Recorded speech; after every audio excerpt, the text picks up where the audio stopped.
My brother stole everything I had and disappeared. But the part that still keeps me awake at night is not what he did. It is who stopped him. $55,000. That is how much money my brother took from me before he disappeared. I found out standing alone in the guest bedroom, staring down at papers scattered across the floor like someone had dumped out a trash bag of my worst fear. Bank withdrawal slips. Dozens of them. Every single one signed with my name even though I never signed a single thing. $20,000 gone in one pull.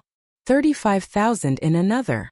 My hands were shaking so hard I had to grab the edge of the dresser to keep myself upright.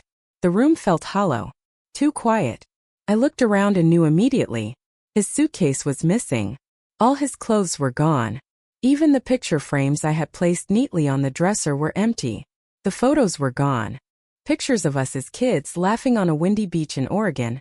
Sand in our hair and no idea what life would turn into. Only bare glass remained, reflecting my face back at me. Pale. Older. Stunned. Then I saw the pillow. A folded piece of paper sat right in the center of it. Sorry, Sarah. Emily says we need a clean break. Do not look for us. My brother Michael, 41 years old, had run off in the middle of the night like a criminal. My legs gave out. I dropped onto the edge of the bed, clutching the forged slips to my chest, trying to pull air into my lungs. My heart was racing so fast I thought I might pass out. That is when I heard footsteps downstairs. Light steps. Quick ones. My son was awake. Ethan, my 12-year-old, appeared in the doorway, smiling like it was a normal morning. He was still wearing his wrinkled Star Wars shirt, his hair sticking straight up on one side like he had just rolled out of bed. "Mom," he said. "What's going on?" His eyes dropped to the papers in my hands. His smile faded just a little. "Where's Uncle Michael?" I opened my mouth but nothing came out. I could not breathe. 3 months earlier, Michael had shown up at my door the Sunday before Thanksgiving. He had lost his sales job in Seattle, burned through his savings and had nowhere else to go. I told him he could stay. I believed him when he said he would get back on his feet. I trusted him. Now he was gone. Along with $55,000 and a woman who did not even exist under the name he gave me. Ethan stepped closer, his bare feet making no sound on the carpet. He knelt beside me and picked up one of the slips. His face stayed calm. Too calm. "Mom," he said quietly, "it's okay. I took care of it." I stared at him. Took care of what? My voice cracked. He reached into his pocket and pulled out a phone I had never seen before. It was black, slim, and looked expensive. Definitely not something I bought him. He tapped the screen a few times and turned it toward me. A mugshot filled the display. A woman with dark hair and eyes that felt empty even through the screen. Her name was printed underneath. Emily Carter. Wanted in Nevada, California, and Arizona, Ethan said flatly. Fraud. Identity theft. Assault. My blood went cold. That's the woman Uncle Michael's been talking to, he continued. Her real name, not the fake one she gave him. She's a con artist. I could barely process the words. He's been on the phone with her every night for the past 2 weeks. Ethan went on. So I tracked his phone. Copied the messages. Found her real identity. I sent everything to the police this morning. I stared at him. You what? I tracked his location too, he said like he was explaining homework. He's driving south on Interstate 5. They should stop him before he reaches Eugene. My 12-year-old son had just told me he hacked his uncle's phone like it was a school project. How? I whispered. How do you even know how to do this? He shrugged and slid the phone back into his pocket. YouTube. Reddit. Public records. It's not complicated if you know where to look. Everything is connected. His voice was calm, casual, detached. I looked at him and felt something cold move through my chest. This was the same kid who still asked me to make him hot chocolate with extra marshmallows at night. Ethan, you cannot just... I started to say. A sharp knock echoed through the house. 3 loud knocks. Firm. Official. I froze. Then I stood up, my legs unsteady, and made my way down the stairs. Ethan followed behind me, quiet as a shadow. Through the frosted glass of the front door, I could see 2 figures in dark blue uniforms. My heart slammed against my ribs. I opened the door. Mrs. Marlowe? The taller man asked. He had kind eyes, but his voice was serious. I am Detective Harris with the Portland Police. This is Officer Ramirez. May we come in? I nodded and stepped aside. They entered the living room. Ethan moved straight to the armchair by the window and sat down, folding his hands neatly in his lap like he was waiting for a school meeting. Detective Harris placed a folder on the coffee table. We received information early this morning about your brother, Michael Marlowe, he said. He was detained at a gas station off Interstate 5, roughly 40 miles south of here. He was traveling with a woman identified as Emily Carter. My stomach dropped. I glanced at Ethan. He did not react. He just watched. Officer Ramirez slid several photographs across the table. Grainy security images. Michael standing at an automated teller machine in downtown Portland, his face clear under bright lights. Emily beside him leaning in close. Another photo showed him inside a bank on Southeast Division Street, handing over paperwork with my signature on it. Then came the printed bank statements. Withdrawal after withdrawal. My name. My account. Everything I had saved was gone. Not slowly. Not over months. It was wiped out almost overnight. Detective Harris spoke carefully, like he was laying bricks one by one. The money was taken in a narrow window, he said. Late Tuesday evening through early Thursday morning. Your brother knew your account inside and out. He used fake paperwork and personal details only family would know. My stomach turned. We believe the woman he was with walked him through the process, he continued. She coached him on how to answer security prompts and avoid alerts. I pressed my fingers against my lips, fighting the wave of sickness rising in my throat. Oh God, I whispered. How could he do this to me? The detective's face softened just slightly. Someone intervened at the right moment, Mrs. Marlowe. The information we received included live location data, plan stops, and messages outlining their route south. They were preparing to leave the country. He paused. If we had been a few hours later, they would have crossed the border before noon. I could feel Ethan's presence beside me. His silence was heavy. I did not look at him. What happens now? I asked. Your brother is in custody at Multnomah County Jail, Harris said. Forgery and identity theft in this state are serious crimes. If the charges stick, he could be facing 5 to 10 years. And the woman? I asked. She has active warrants across multiple states, he replied. She will be transferred to Nevada first. My hands clenched together. And my money? We locked the accounts immediately, he said. Most of the funds should be returned within 30 days. Relief washed over me, but it felt weak, like something hollowed out from the inside. Thank you, I said quietly. I really mean that. Detective Harris stood and slid the folder under his arm. We will need a formal statement tomorrow. Until then, you are not in danger. His eyes drifted to Ethan, sitting motionless in the armchair. You have a sharp kid, he said. Then he nodded once. Take care of each other. The door closed behind them. The house felt empty in a way it never had before. I turned toward my son. Ethan was staring at the carpet, his face unreadable. Ethan, I said. My voice shook. What you did today. I do not even know how to talk about it. He looked up. For just a moment, something moved behind his eyes. Not regret. Not fear. Something colder. He took from us, he said. Someone had to stop him. But you are 12, I said. You should not be carrying this. I know, he said calmly. But I could. So I did. He stood, walked past me, and headed into the kitchen. I am hungry, he said. Is there any cereal left? I stayed where I was, frozen. That night, after Ethan went upstairs, I noticed an envelope on the counter. It was folded with care. One word written neatly on the front. Uncle. My hands trembled as I opened it.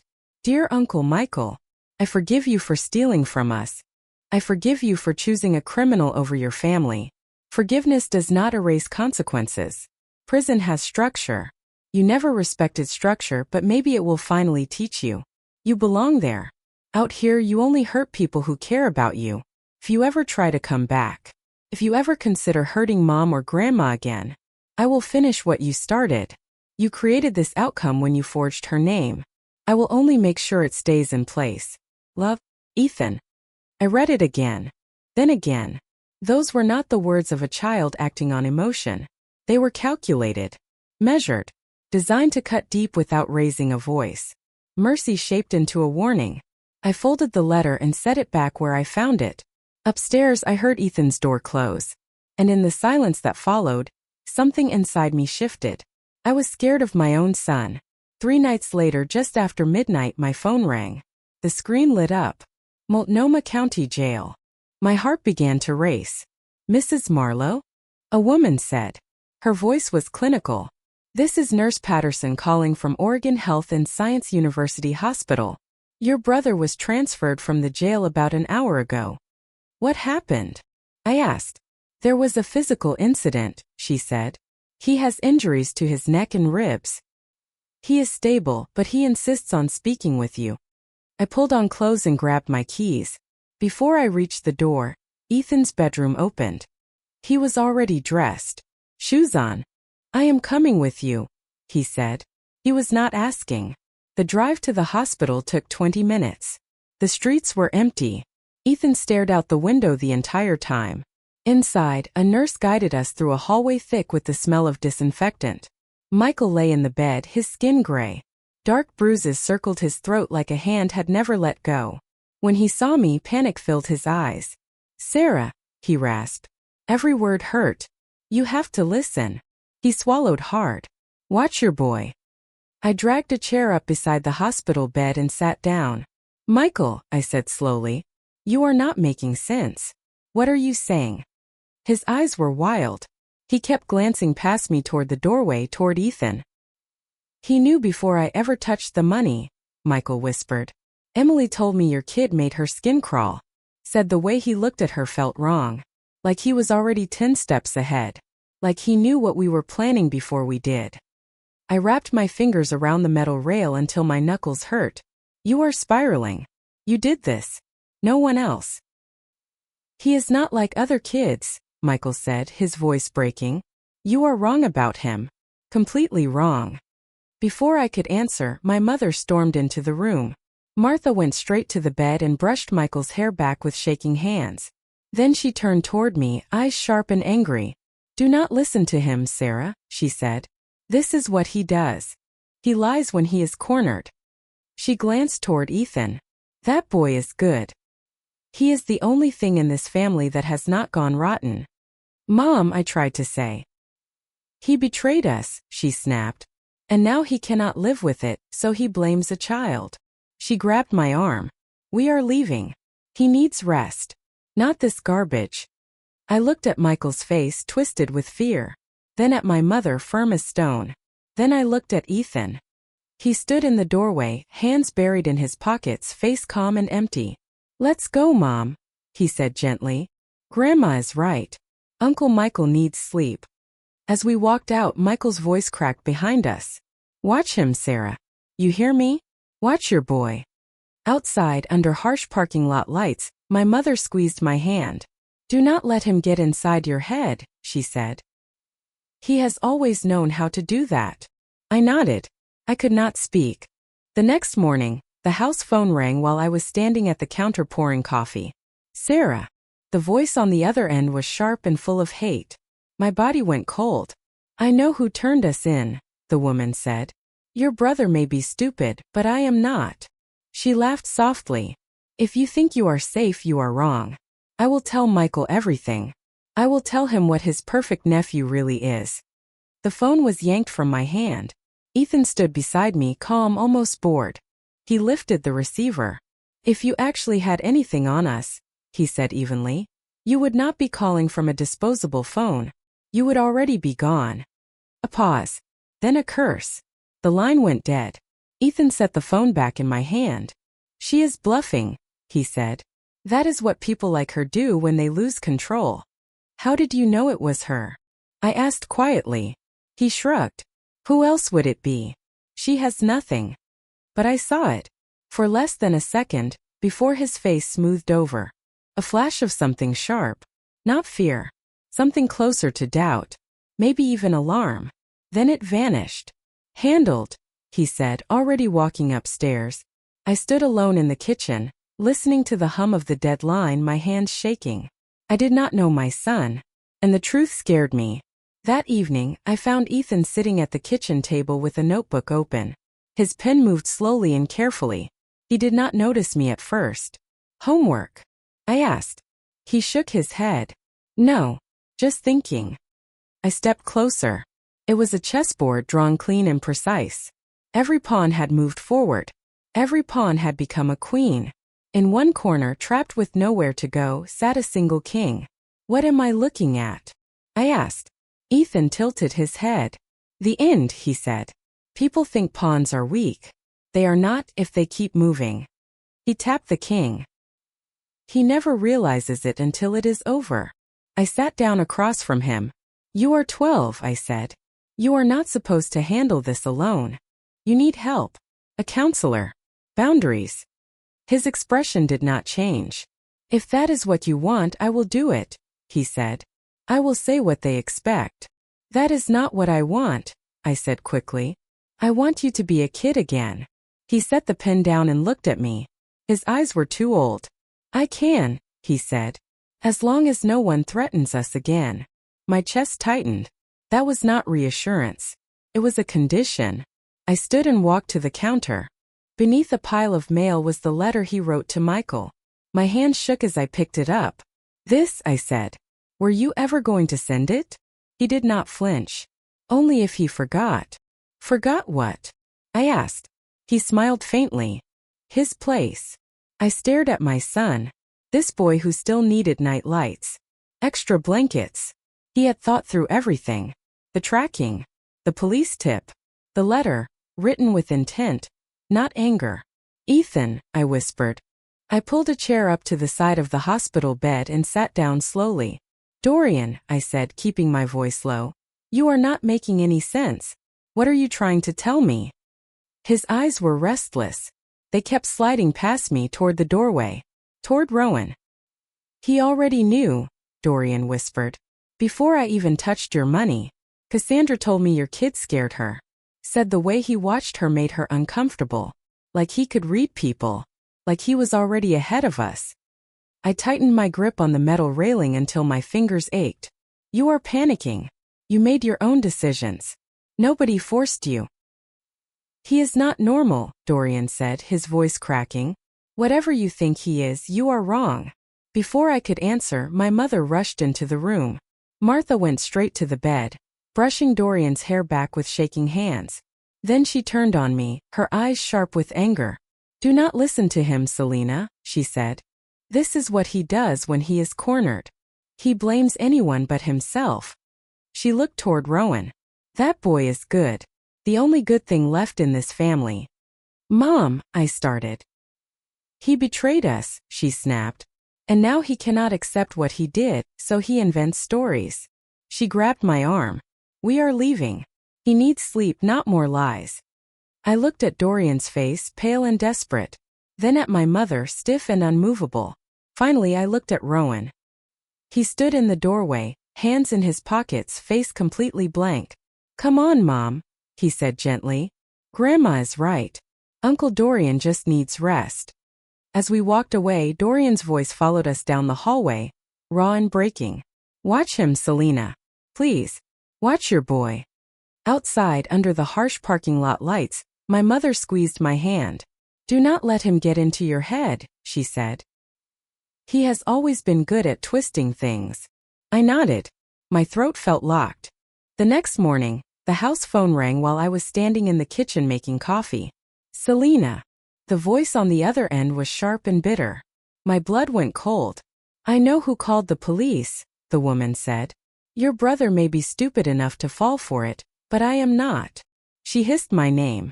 If you think you are safe, you are wrong. I will tell Dorian everything. I will tell him what his precious nephew really is. The phone was taken out of my hand. Rowan stood next to me, calm, almost bored. He lifted the receiver. If you actually knew anything, he said evenly, you would not be calling from a disposable phone. You would already be gone. There was silence. Then a curse. The line went dead. Rowan placed the phone back in my hand. She is bluffing, he said. That is what scammers do when they lose control. How did you know it was her? I asked quietly. He shrugged. Who else would it be? She has nothing. But I saw it. For just a split second, something flickered behind his eyes. Not fear. Something closer to hesitation. Maybe even panic. Then it disappeared. Handled, he said, turning and walking upstairs. I stood alone in the kitchen, listening to the dead hum of the phone. My hand started to shake. I did not know my son, and the truth frightened me. That evening, I found Rowan sitting at the kitchen table with a notebook open in front of him. His pen moved carefully like he was planning something.